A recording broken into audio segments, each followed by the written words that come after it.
2024 সালে সমস্ত মাধ্যমিক পরীক্ষার্থী বন্ধুদের জন্য আজকে তোমাদের ভূগোলের উপর থেকে তোমাদের একটি লাস্ট মিনিটের সাজেশনের মধ্যে একটি গুরুত্বপূর্ণ পার্ট তুলে ধরবো।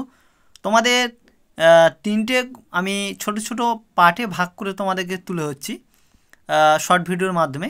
দুটো প্রশ্ন বলবো, একটা পাবে, একটা প্রশ্ন বলবো, একটা পাবে। মানে একটি তোমাদের 5 নম্বরের প্রশ্ন বলবো, সেটাই এবছর আসবে। আবার দুটো প্রশ্ন বলবো, সেখান থেকে 3 নম্বরে একটি আসবে। এরকম দুটো করে বলবো, একটা করে আসবে, একটা করে বলবো, সেটা আবার একটাই আসবে। তো এরকম ভিডিও করে তোমাদের সামনে তুলে হচ্ছি, যাতে তোমাদের যারা বেশি পড়তে পারোনি তোমরা কমন পাও, বুঝতে তোমাদের সুবিধা হয় সেই জন্য। তো আজকে ভিডিওর মধ্যে তোমরা দেখো কোনটা তোমাদের শিওর আসছে। এরকম কিন্তু আজকে পার্ট 1 ভিডিও দিচ্ছি, এরপর পার্ট 2 দেবো, মানে পরপর দেবো। তোমরা কিন্তু একটু দেখে নিও প্লে লিস্ট থেকে। তো দেখো কী কী আসতে চলেছে তোমাদের, কোনটা এবছর 5 নম্বরে একটি গুরুত্বপূর্ণ প্রশ্ন শিওর আসবে।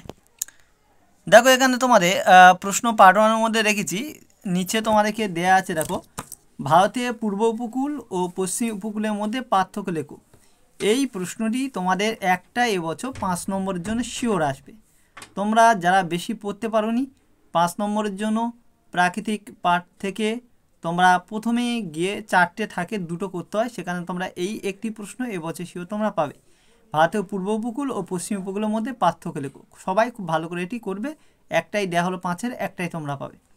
এবার দেখো, ভারতীয় অর্থনৈতিক পাঠ থেকে দুটো আমি 3 নম্বরের প্রশ্ন বলছি, এখান থেকে তোমরা একটি শিওর পাবে। ভারতের নগর গড়ে ওঠার প্রধান কারণগুলি লেখো আর নগরায়নের সমস্যা লেখো। এই দুটি করলে তোমরা একদম চোখ বুঝে একটি তোমরা পাবেই প্রশ্ন। তো আজকে পার্ট 1-এর মধ্যে তোমাদের এইটা তুলে হলো, এরপরে পার্ট 2-এর মধ্যে আরও তোমাদের দুটো বলবো, দুটো পাবে। তো আজকে তাহলে ভিডিও এখানে শেষ করছি, পরবর্তী ভিডিও আবার দেখা হবে। আজকেরই তোমরা সব পেয়ে যাবে, তোমরা দেখতে থাকো, সঙ্গে থাকো।